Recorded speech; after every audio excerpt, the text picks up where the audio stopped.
Today, I am thrilled to announce our brand new YouTube channel, vidIQ 2. Over on the main channel, we give you all sorts of techniques on how you can grow your YouTube channels using hard work, dedication, and proven storytelling methods. On this channel, we actually take a look at those videos, and we give you our honest feedback. And it turns out that your content actually kinda sucks. What are you doing?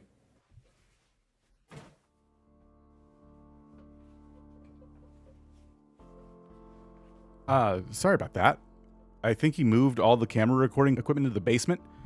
All right, well, today we're going to talk about running a second channel on YouTube. There are countless examples of channels, big, small, and medium-sized, who have spun off and started second channels that are similar but different to what they're normally doing. You have Pinely, who created the Evil Pinely channel. This is where he does smaller, quick hits for things he's seen on TikTok, things that are just kind of interesting to him. There's a gaming channel that I follow called Party Arlie, and she started a second channel to store all of her Twitch VODs. I'm sure you've heard of CoffeeZilla, who does incredibly big deep dive stories about seemingly very illegal activities. Now he has a channel called VoidZilla, where he goes and covers stories in a way that is a lot quicker. He can cover trending stories this way and maybe give updates on things he's covered in the past. So spinning off a second channel can offer a lot of very interesting opportunities, but it can also offer up a lot of hurdles that you may not have considered. And so today I wanted to cover all of that to help you decide whether or not having a second channel is the right call for you, whether it's right now, today, or sometime in the future. This is something I've wanted to talk about for a while because I'm on this channel. I have my own channels outside of this where I'm always testing different things and theories. And each channel I start comes with a whole list of things that I need to consider first. And I have a hard time telling myself no, so I don't consider them. And I just kind of do it anyway. And I found myself shutting down a lot of those channels because, oh wait, these are a lot harder than I thought. And this feels like the right time because at vidIQ, we also started up another channel, which we'll get into more details a little bit later on. The point is, having these other channels, this diversity, has created a bit of clarity for us. So what do I mean by that? Well, when you have a channel on YouTube and you start building up an audience, typically it's because that audience is looking at your content and they're noticing a theme, and that theme tends to bring them back video after video. But if one day you kind of go off theme and you put out a brand new video that is just something you really wanted to experiment with, it could kind of confuse your audience, especially if you do this multiple times. And you might find they're so confused by these new titles and thumbnails and this new style that they're not even clicking on these videos in the first place. Like, let's say you came to the vidIQ channel tomorrow and there was a new video by me and I was teaching you how to make my favorite Taco Bell recipes. What you end up learning about me in that moment is that I actually have quite the passion for recreating fast food dishes, but at home. And while that's neat, it's also kind of confusing. It might make you a little hungry too, but ultimately you'll be confused, and likely you won't be clicking on that particular video because it's not about growing a YouTube channel. Let's take a look at one of my current favorite channels, which is called Pinely. He does pretty long-form video essays on topics that I personally find interesting, and he uploads about once a month. These videos are pretty big productions for him, and if you just sit through and watch, you'll realize just how much time, research, and writing goes into each and every one. But lately, a channel that I'm actually watching even more than Pinely is called Evil Pinely. It's still the same creator, but the reason I'm watching it so much more is because he posts so much more on this channel. Most of the videos on this channel are about situations that he's seeing play out on Instagram and TikTok, and usually he just has some really funny takes. Normally channels that kind of cover drama on the internet get kind of dark and they become difficult to watch, but he's actually really genuinely funny, and I enjoy the way that these topics are covered. As just a viewer of this channel, I've never met him. I have no idea why this second channel exists. I imagine the reason he made it is because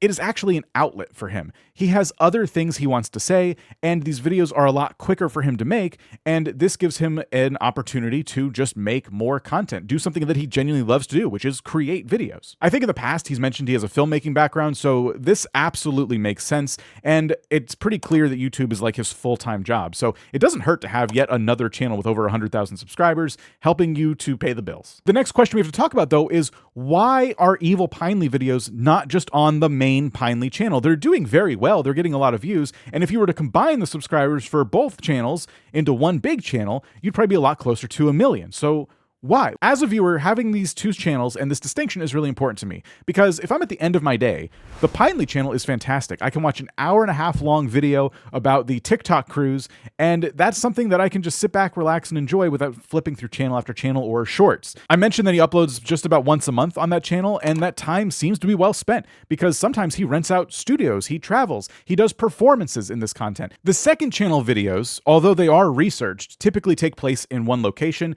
and it's just in an opportunity for him to kind of vent. These are the types of videos that I would actually watch if I'm just having lunch real quick and I need to get back to work. When you enjoy watching a creator, more is more. So I appreciate that this is a full-time creator that is able to take the time to have two entirely separate channels that kind of have different vibes. It allows me to see another side of this creator. And if you're a new viewer to either channel, the videos do a good job of standing out on their own. But if you become a regular viewer of both channels over some time, you start to see the difference. And once those main channel videos go up, you know that he's just done something pretty big.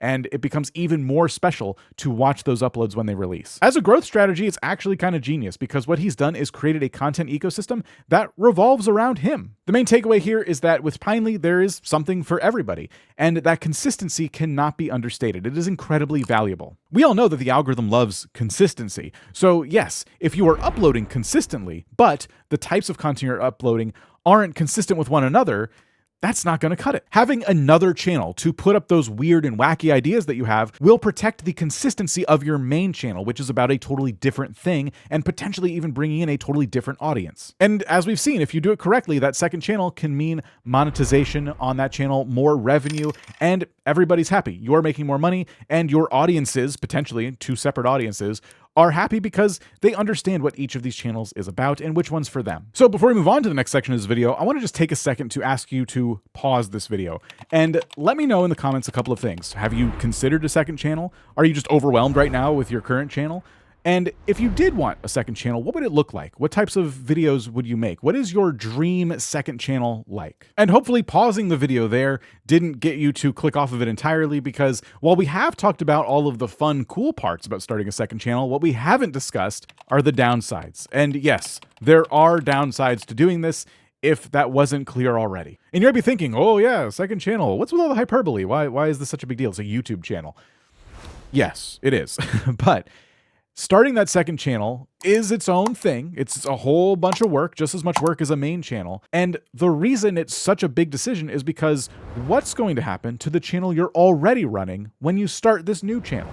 The fact of the matter is that any new channel you start is a lot of work. And having a second channel could quite literally double your YouTube workload. Of course, it depends on the reason that you're starting the second channel. I mentioned Party Arlie earlier, and this is a great example of how a gaming streamer leverages another channel. Arlie's main channel videos take a long time to make. She will complete an entire living dex in Pokemon, or she'll go back and revisit older games many years later. This is another example of a creator that uploads maybe every couple of weeks, and each video takes quite a while to make. What you'll notice about her main channel videos, though, is that a lot of them are actually cut downs of live streams, a series of live streams sometimes, where she's actually just doing all of the things, all of the steps to achieving her goal in real time with a live audience actually there. So the second channel, Party Arlie Plays, serves a very specific purpose. It is there for viewers who want to go back and follow along on the entire journey of catching a specific shiny Pokemon or completing a Pokedex. I know viewers who enjoy this content quite a bit. They couldn't be there for the live stream, or maybe they want to put something on as they're falling asleep, or maybe they're playing the game themselves and they would just really love to have something in the background while they're playing Pokemon as well. These videos obviously aren't going to be for everybody in our audience, but this is a channel with enough views and subscribers to absolutely be monetized, and it doesn't take a lot of effort to take a live stream from Twitch and repost it on YouTube. Many streamers use this strategy, and thanks to the fact that it's pretty easy to do and offers you extra views on top of that, it's kind of a no-brainer. But if Arlie also had a passion for a completely different genre of game that wouldn't fit her main channel or her second channel, she would have to start yet another channel, and I imagine that channel would take up so much of her time that content would slow down on all three of them. So the lesson here being that if you feel like a second channel is going to be too much of your time and it will be a detriment to your main channel content, maybe you don't start that channel, or maybe there is a way where you can have that second channel and have it be way more casual and super simple. The reality is that most creators on YouTube are not full-time. But the reality is that we all share the same 24 hours a day to sit down and actually make something. Starting a second channel can be the same as adopting a pet. It's going to need its own time and love and care and food and water. One thing to note here is that when you're on YouTube and you see one of your favorite creators start up a second channel and it actually becomes really successful, you have to remember that they are at a certain level in their YouTube career where they can actually afford to hire some people and make it so it's not a detriment to their main content that they were originally known for. Take us, for example. Like I said earlier, we started another channel not that long ago. As a group, we decided that it was about time we brought our podcast, Tube Talk, over to YouTube. So there could be a video version of the podcast for people to help it get discovered. We tried for a while to bring clips of the podcast or even entire podcast episodes to the main channel, and we found the same things that I talked about earlier. Our main audience wasn't here for that type of casual YouTube discussion. There are many of you that kind of cross over in the Venn diagram and actually enjoy those types of discussions, but we've kind of become known for the shorter videos about YouTube updates and how to grow a channel, and those more casual discussions just didn't fit. So enter the vidIQ podcast channel, where Travis and Jen go into all sorts of YouTube topics, but in a way that is a lot easier to digest, in my opinion, because they actually talk about their real experiences or experiences from you that you share with them, and they give themselves the time and space and room to have deeper discussions about YouTube itself. This offers a whole new playground for us. We might want to start another podcast in the future. We might want to try out different shorts, and we have the team behind these channels to support both of them at the same time. Years ago, when it was just Rob and I making these videos and editing them ourselves, we could have never ever had the time in our workday to sit down and do an entire podcast as well. Not to mention the channel management that goes into running a whole separate podcast channel. It wouldn't have worked. And that brings me to something else that's really important to consider when it comes to starting a whole new channel, and that is the potential split when it comes to your audience. If the videos on your second channel are going to be virtually indistinguishable from the videos on your main channel, one, why are you making the second channel in the first place? And two, what's going to happen if you end up cannibalizing your own channel because you're making the same content in two places? With vidIQ, we have enough people to actually support a whole nother channel that is kind of about the same stuff, right? And we can give that channel writers and people to put on camera. But it would absolutely be confusing and cannibalize the other content. But the podcast is its own thing. Podcasts are a completely different style of content, and that's why even though some of the topics might overlap, the way they're being discussed is completely different. And that for us was a really important part of the decision when it came to, should we even have this channel in the first place? Isn't it going to be too similar to our main channel? And ultimately we decided, no, probably not. Now, this last example is one that I wasn't sure where to put in this video, so we'll just talk about it here at the end. But there's a channel I've been watching for quite some time called Bellular News, and they talk about the games industry. Journalists talking about things happening in the games industry that interest me. This channel started uploading 6 years ago, and when I learned that there was another channel, I thought, oh, okay, cool, that's like their second channel. It's called Bellular Warcraft. But that channel started uploading 12 years ago. Specifically, that channel was dedicated to covering World of Warcraft updates. Both channels today are still regularly uploading videos in their respective niches. But I asked myself, why not just take the Warcraft channel and slowly transform it into a news channel and cover wider stories from the games industry? The thing is, you can scroll through their oldest content on the Warcraft channel and see moments where they deviated from covering Warcraft news, but World of Warcraft seemed to be the consistent through line, and many World of Warcraft videos did very well, while other videos, not so much. Their most popular videos, even from way back when, were consistently focused on World of Warcraft, and I think in the case of Bellular, this is very interesting because World of Warcraft is the kind of game that kind of just goes on forever. It was popular 13, 15, 20 years ago, and it's still popular today. There's plenty to talk about, and you can dedicate a whole channel to it. So it absolutely makes sense that years later, it was decided that, hey, we should just start a channel that covers news in the broader sense. When you have a channel that's just that successful and doing that well in its current topic, there's no reason to force it to become something that it's not. There's no reason not to start that second channel. Again, if you have the time to do it, Bellular absolutely has a team behind it. So here's the TLDR. Starting a second channel can be incredibly fun for you and your audience. It can be also a ton of work. You really have to ask yourself at the end of the day, does everything you love to do need to be on the internet? For some people, yes, they absolutely want to do that. I'm guilty of this as well.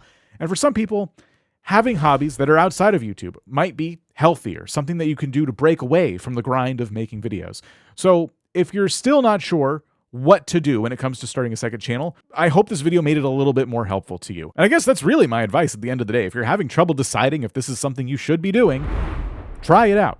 Try it out. Another video that I made to help you make a decision about your content was this one.